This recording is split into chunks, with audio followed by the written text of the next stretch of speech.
Marx's theory of wages describes how wages are the market price for labor power that workers sell to capitalists.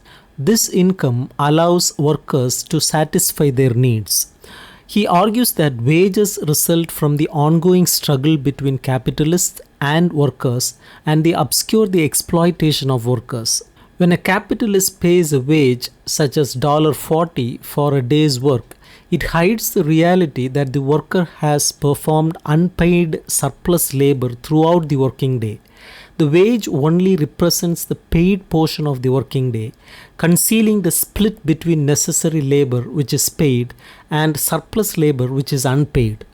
This wage form creates the illusion that all labor is paid labor, hiding the exploitation inherent in capitalism.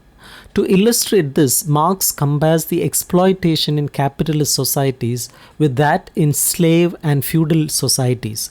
In slave societies, the slave must work to reproduce themselves and create a surplus for the master.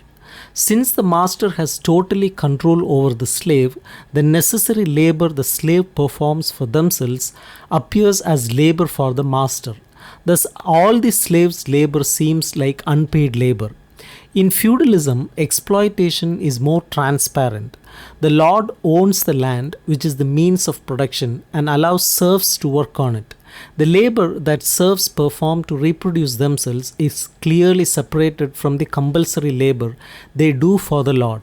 This openness in feudal exploitation contrasts with the hidden exploitation in capitalism. Marx argues that the transformation of labor power into wages creates an appearance of fairness in the relationship between workers and capitalists.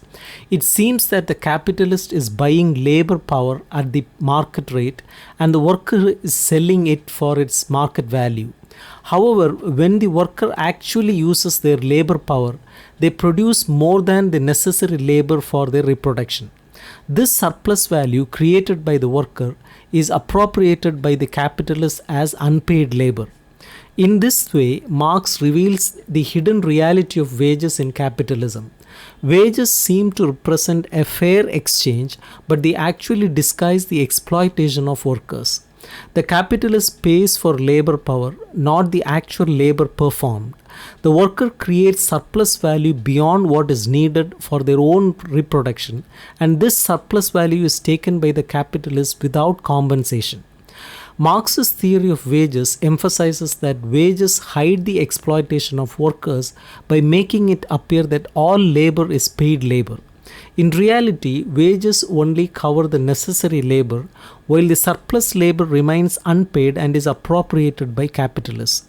This hidden exploitation is a key feature of the capitalist system, and understanding it is crucial for analyzing the dynamics of capitalism and the persistent inequalities it produces.